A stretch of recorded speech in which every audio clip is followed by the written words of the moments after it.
orang tua kita yang merawat kita sejak dari kecil dulu, mulai dari kita belajar berdiri, belajar berjalan, maka pada saat seperti inilah kita harus membalasnya dengan memfasilitasi agar beliau bisa berjalan mandi dengan aman.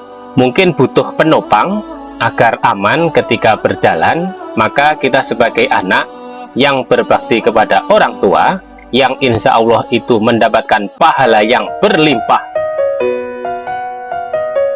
Assalamualaikum warahmatullahi wabarakatuh. Salam M7.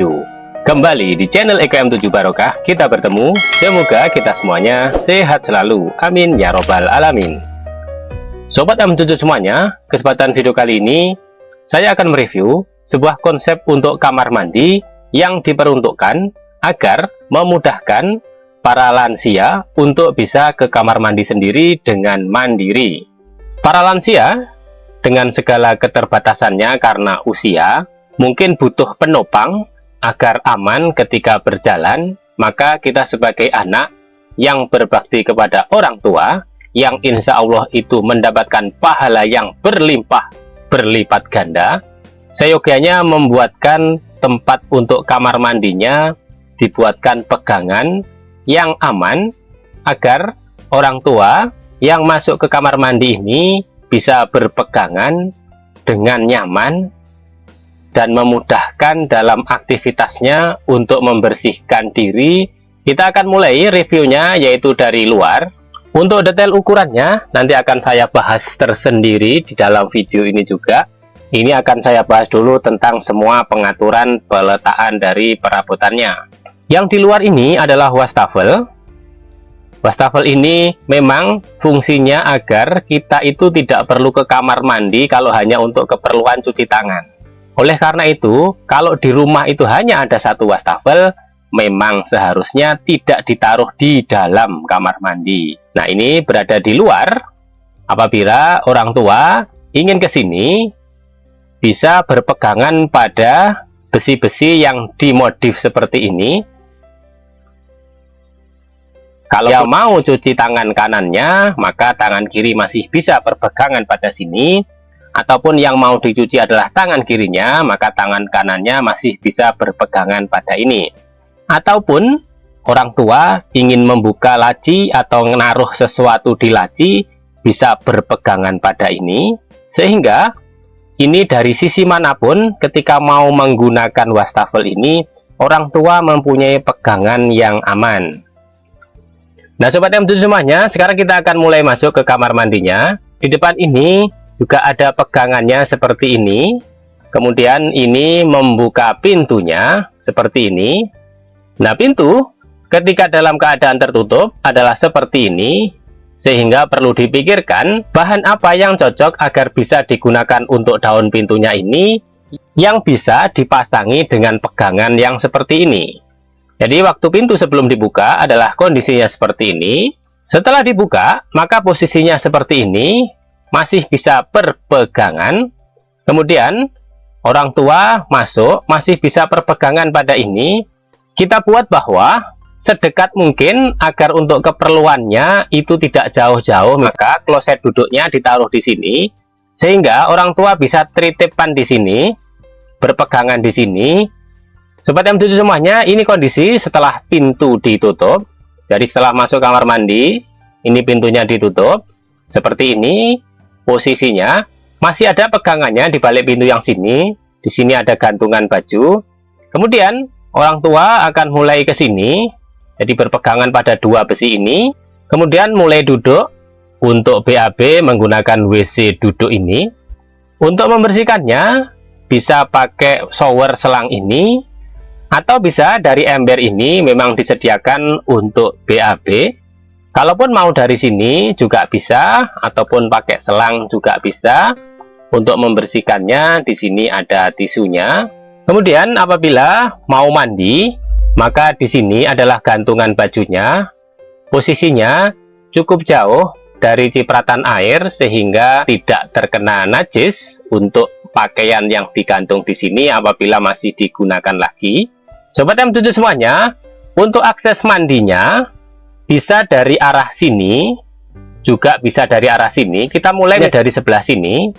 Jadi berpegangan pada besi ini, kemudian mungkin habis BAB, kemudian beliau mau untuk mandi, maka bisa langsung duduk di sini karena posisinya biar nyaman, biar tidak capek untuk berdiri, berpegangan pada besi ini. Kemudian duduk di sini.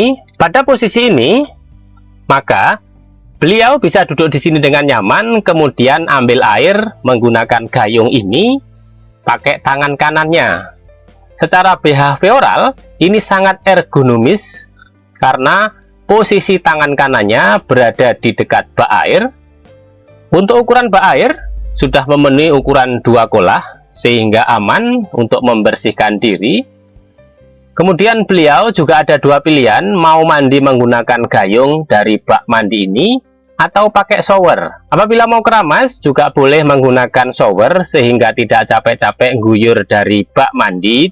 Tinggal memutar aja keran yang di sini. Posisinya bisa dijangkau dari posisi duduk. Di sini mau air hangat atau mau air dingin terserah. Sobat M7 semuanya, itu tadi kalau misalnya orang tua itu dari arah sini ke sini terus duduk di sini, tapi juga bisa dari arah sini. Jadi ini seketika pintu dibuka kemudian ditutup lagi, posisinya semacam ini, bisa berpegangan pada besi-besi yang ada di dinding ini, kemudian menuju ke bak mandinya situ. Sampai di sini besi pengamannya disejajarkan dengan bibir bak mandinya, kemudian seperti ini. Apabila orang tua menginginkan mandi sambil berdiri, bisa sambil berpegangan di sini tangan kirinya, kemudian tangan kanannya ambil air pakai gayung, ataupun mau sambil duduk seperti yang tadi. Nah, seperti ini berarti berpegangan pada sini, kemudian duduk di sini. Nah, seperti itu Sobat M7 semuanya, konsep kamar mandi mewah yang disediakan untuk para lansia, orang tua kita yang merawat kita sejak dari kecil dulu, mulai dari kita belajar berdiri, belajar berjalan, maka pada saat seperti inilah kita harus membalasnya dengan memfasilitasi agar beliau bisa berjalan mandi dengan aman. Sobat M7 semuanya, ini adalah ukuran-ukurannya. Jadi dari depan ini membutuhkan ruang 2,6 meter. Kemudian pada posisi yang sebelah sini ini membutuhkan 2,5 meter. Yang ini, jadi dari pintu menuju ke sini itu adalah 1,85. Kemudian untuk pintunya sendiri membutuhkan 80 cm. Sedangkan ketinggian wastafelnya ini adalah 80 cm. Ketinggian pegangannya ini adalah 90 cm. Jadi semua sama, ketinggian pegangannya ini baik yang di dalam maupun di luar rata-rata adalah 90 cm, kecuali memang sikonnya harus ditinggikan atau direndahkan. Konsep kamar mandinya memang sengaja ini dibelokkan agar tidak terlalu jauh untuk jalannya. Sudut berbeloknya ketika ini adalah 90 cm. Kemudian jarak dari tiang satu ke tiang satunya ini adalah 70 cm. Kemudian dari sini sampai ke pinggir pintu ini adalah 1 meter. Ketinggian untuk tempat embernya ini adalah 30 cm. Untuk tempat duduknya ketinggiannya 50 cm, ini lebarnya adalah 50 cm, kemudian ke sampingnya 85 cm, ini adalah 55 cm. Untuk bak mandinya yang saya ukur adalah di bagian dalamnya, ini adalah 65 cm, 65 cm dengan tingginya adalah 70 cm. Berarti sudah memenuhi ukuran 2 kolah, karena 2 kolah itu ukurannya adalah 270 liter, sedangkan ini adalah 65, 65, ini 70. Kalau dikalikan sudah lebih dari 270 liter. Kemudian pada posisi ini adalah 85 cm, sehingga ini berbelok. Untuk ketinggian pintunya adalah 2 meter. Nah Sobat M7 semuanya, kamar mandi ini pada utamanya memang diprioritaskan untuk lansia, yaitu orang tua. Tetapi kamar mandi ini harus juga digunakan oleh orang lain agar senantiasa mengontrol kebersihannya, dan juga selalu mengontrol dari keamanan besi-besi pengamannya ini. Sehingga kita sebagai anak juga menggunakan kamar mandi ini juga sambil mengecek apakah semua pegangannya ini dalam kondisi aman atau tidak. Juga agar senantiasa kita mengecek kebersihan setelah orang tua kita dari kamar mandi. Nah sobat M7 semuanya, demikian pembahasan saya dalam video kali ini. Semoga video kali ini bisa bermanfaat dan barokah. Terima kasih atas segala perhatian dan mohon maaf atas segala kekurangan. Wassalamualaikum warahmatullahi wabarakatuh. Salam M7.